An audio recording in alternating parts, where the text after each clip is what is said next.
여러분 안녕하십니까. 저는 책입니다. 화요일입니다. 어제 방송도 또 실수를 거듭했더군요. 이번엔 역사적 사실이 아닌 현존인물, 그것도 이른바 청와대 고위 관계자 이름을 제가 잘못 얘기를 했으니까 실수도 보통 실수가 아닌 셈이 됐습니다. 이 국가안보실 이 차장의 이름을 김현종 씨가 아니라 김종은이라고 했으니 말입니다. 왜 이런 실수를 자꾸 할까요? 요즘 과부하가 걸리긴 걸린 모양입니다. 자, 오늘은 약속한 대로 유재수와 조국에 관한 말씀을 드릴까 합니다. 어제 제가 이 문제를 사실 브리핑해 드리려 했는데 그러지 않은 것은 이 문제에 대해서 제가 좀 깊은 얘기를 다른 곳에서 들었기 때문입니다. 오늘 조선일보 동아일보가 바로 그 문제를 짚었더군요. 먼저 어제 서울 동부지검이 뇌물수수, 제3자 뇌물수수 그리고 수뢰후 부정처사 등으로 유재수 씨 그 구속영장을 청구를 했는데 유재수가 누구인가부터 제가 말씀을 드리겠습니다. 우선 유재수가 받고 있는 혐의는 이렇습니다. 2017년 금융위원회 금융정책국장으로 재직할 당시에 사모펀드 운용사 등 금융업체 4곳에서 자녀 유학비 명목 등으로 5천만 원 상당의 뇌물을 받고 그리고 또 동생을 업체 한 곳의 대주주가 보유하고 있는 기업에 취업을 시켜서 2년차 급여 1억 5천만 원을 받게 한 혐의다. 글쎄 듣고 보면요.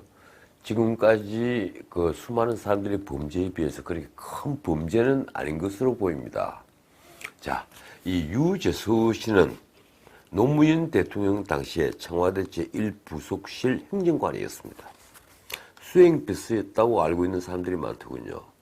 그래서 언뜻 보면 어공이구나, 어쩌다 공무원이 됐구나, 자기가 모시는 분이 대통령이 되니까 공무원이 됐구나 이렇게 생각할 수도 있는데 그렇지 않았습니다. 그는 춘천고와 연세대 경제학과를 나온 뒤에 행정고시에 합격을 하고 서울대 행정대학원에서 석사를 마치고 미국 미주리 주립대에서 경제학 박사를 취득한 엘리트 코스를 거친 사람입니다. 그 뒤 재정경제부 국제금융국에서 일을 하다가 청와대에 발탁이 됐죠. 어공, 즉 어쩌다 공무원이 된 사람이 아니라 늘공, 즉 고시 출신으로 공무원의 길을 걸었던 사람인 겁니다. 그는 그 뒤로 2006년 재경부 과장으로 복귀했다가 금융위원으로 다시 자리를 옮깁니다. 2013년엔 국무조정실, 2015년부터는 또 금융위원회 기획조정관으로 있었는데 이 정부가 출범한 뒤인 2017년 7월에 금융위원회 금융정책국장이라는 막강한 자리에 오르죠. 그때 청와대 특별감찰반의 감찰을 받습니다. 그 직후죠. 그러니까 금융정책국장으로 가자마자 바로 이 뇌물죄에 얽혀들었다는 겁니다. 그리고 2017년 12월 감찰이 중단이 됩니다. 그리고 그는 그 이듬해 3월달이죠. 민주당 전문위원으로 갔다가 작년 지방선거에서 부산시장의 오구돈 시장이 당선이 되면서 7월부터 부산시 경제부시장으로 임명이 됩니다. 네이버의 경력 사항을 찾아보니 민주당 전문위원 사항이 빠져있더군요. 그런데 청와대 특별감찰반원이었던 김태우 씨, 아마 여러분들도 잘 아실 겁니다. 이 김태우 전 수사관이 올해 2월 유재수 감찰 무마 의혹을 검찰에 고발을 했습니다. 그래서 유재수는 검찰 수사 대상으로 다시 떠오릅니다. 유재수를 직접 감찰했던 이모 전 특별감찰반원이 처음에는 감찰 무마 의혹을 부인을 하면서 다시 유재수 사건은 수면 아래로 잠복을 해버리죠. 그러다가 이모 수사관은 최근에 검찰에서 윗선의 지시로, 위에 사람의 지시로 감찰을 무마했다. 그래서 감찰을 중단하게 됐다며 외압이 없었다던 과거의 진술을 번복을 했습니다. 이모 전 수사관의 진술을 보면 유재수를 두세 차례 불러서 조사를 하고 중간 보고서를 만들어 이인걸 특별감찰반장에게 보고를 했는데 2017년 12월에 이인걸 반장이 유재수 건은 안 하기로 결정됐다 이렇게 한 뒤에 감찰이 중단이 됐다는 겁니다. 그 뒤에 유재수는 금융위원회 사표를 쓰고 그 3월이죠. 민주당 전문위원으로 갔다는 것입니다. 유재수는 특별감찰반의 마지막 조사에서 자녀 유학비와 관련해서 미국 계좌 자료를 제출하겠다고 한 뒤에 특별감찰반에 나오지 않았다고 합니다. 조사를 받지 않았다는 거죠. 언론 보도엔 감찰 무마 사실은 당시 직속 상관이었던 이인걸 특별감찰반장도 시인을 했으며 그 상관이었던 박영철 반부패 비서관도 부인하지 않았다고 합니다. 자, 문제가 커진 것은 바로 이 박영철 비서관의 진술입니다. 오늘 동아일보의 보도를 보면 검찰은 박영철 비서관으로부터 2017년 당시 조국 민정수석이 유재수의 감찰 중단을 지시했다는 진술을 확보했다고 합니다. 그러니까 이인걸 전 특별감찰반장과 박영철 비서관 등 복수의 진술로 민정수석이었던 조국의 감찰 무마 압력 행사가 검찰에게 확인이 됐다는 겁니다. 지휘라인은 이렇습니다. 조국 민정수석 그 아래 박영철 반부패 비서관이 있고 그 아래 이인걸 특별감찰반장이 있고 그 아래 이모 수사관이 있습니다. 그래서 사건을 재구성하면 이렇습니다. 2017년 8월에서 10월 사이 금융위원회 금융정치국장이었던 유재수는 여러 비위를 저지릅니다. 그 비위를 청와대 특별감찰반이 확인을 다 하고도 이듬해인 2018년 3월에 아무런 징계 없이 유재수는 사표를 낼 수 있었다는 겁니다. 바로 조국의 압력이었다는 거죠. 검찰은 당시 금융위원회 최정구 위원장과 김용범 부위원장을 곧 불러서 조사를 한다고 합니다.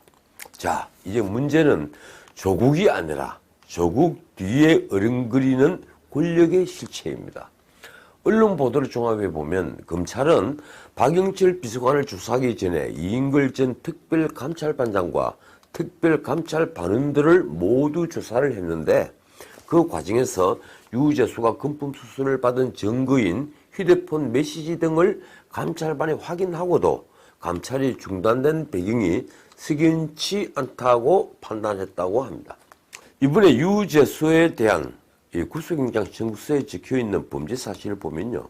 이 모 반도체 제조업체가 유재수에게 차량을 제공하고 그 대가로 지방세 특례를 받은 것이 적혀있는데 바로 이 내용이 이미 감찰반원이 조사한 것인데도 누군가의 압력으로 의혹이 무마되었다는 겁니다.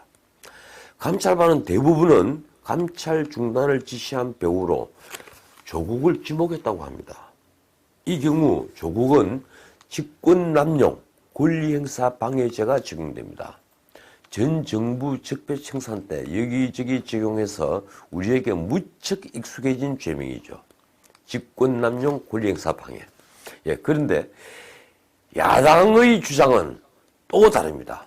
유재수를 비호하기 위한 외부 세력이 있다. 이렇게 의혹을 제기하고 있습니다. 그러니까 누군가가 유재수를 비호해서 조국으로 하여금 감찰을 중단하게 하는 한편 금융위원회 최정구 위원장에게 압력을 넣어 별다른 징계 조치 없이 사표를 수리하게 했다는 겁니다. 아마도 최정구 전 위원장도 직무유기를 면하기 어렵게 되겠죠. 더 놀라운 것은 조선일보 보도를 보면 청와대 특별감찰반의 감찰이 중단된 뒤에 특감 반원들이 술을 마셨다는 등 특감 반원들이 뒷조사를 한 경찰 동향 보고가 민정수석실에 보고되었다는 겁니다. 전직 특별감찰반원이 하는 말로는 누군가가 특별감찰반원을 흠집내기 위해 경찰을 시켜서 특별감찰반원들을 뒷조사했다고 의심할 수밖에 없다는 것이죠. 조선일보는 법조계 시각이라면서 정권 실세에 보이지 않은 손이 감찰 중단에 영향을 미쳤을 가능성이 매우 크다고 쓰고 있습니다. 노무현 전 대통령의 수행비서였던 유재수는 정권 실세들과 친분이 두터웠고 따라서 민정수석이었던 조국을 넘어선 또 다른 실세가 유재수를 구하기 위해 감찰 중단에 영향을 미쳤다는 거죠.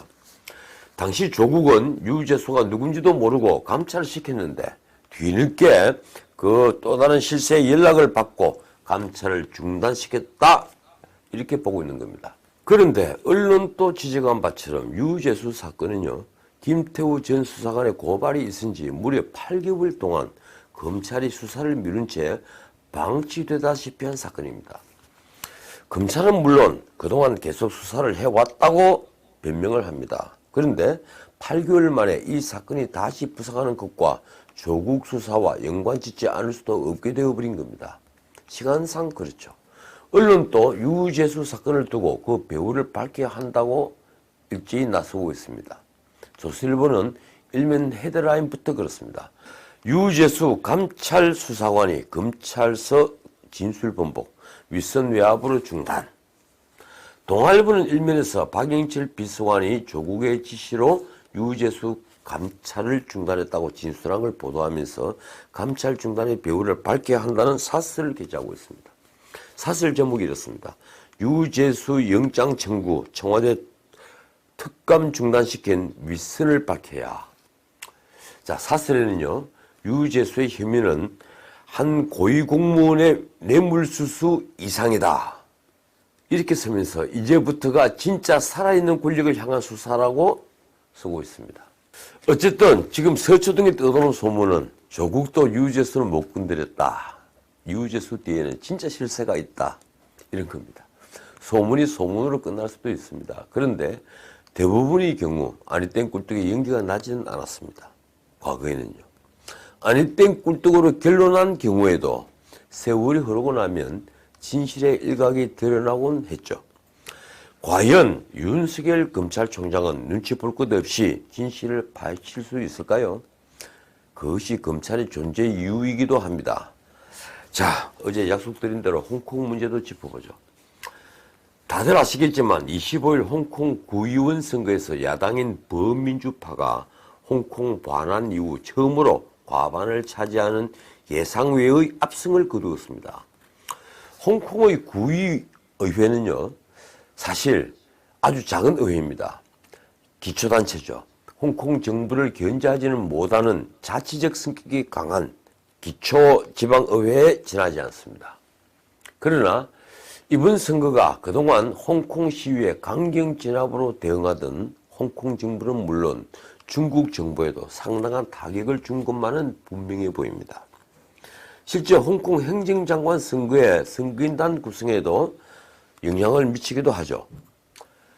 어떻든 이번 선거의 의미는 침묵하던 다수, 즉 시위를 지켜보던 시민들이 반중파의 편에 섰다는 데 있습니다. 실제 친중파 의원들은 줄줄이 낙선했습니다.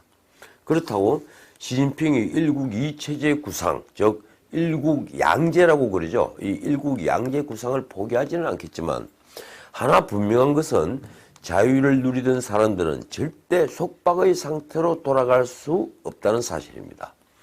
아마도 시진핑은 내년 9월 입법의 선거에서도 친중파가 또다시 패배를 하면 2022년 예정되어 있는 행정장관 선거의 직선제 요구를 수용할 수밖에 없을 겁니다. 홍콩의 특수성 때문이기도 하지만 중국의 경제가 이제는 과거 천안문 사태 때와는 달리 세계에서 G2가 될 정도로, G2를 다툴 정도로 커졌기 때문에 그에 걸맞은 체제로 이행하지 않는다면 또 다른 파국을 맞을 수도 있기 때문입니다. 이번 홍콩 사태는 우리에게도 시사하는 바가 매우 큽니다. 침묵하는 다수가 있다는 걸 권력자는 늘 잊지 않아야 한다는 사실 말입니다. 자, 오늘은 여기까지입니다. 오늘 좀 영상을 일찍 올렸습니다. 내일 뵙죠. 지금까지 진우식이었습니다.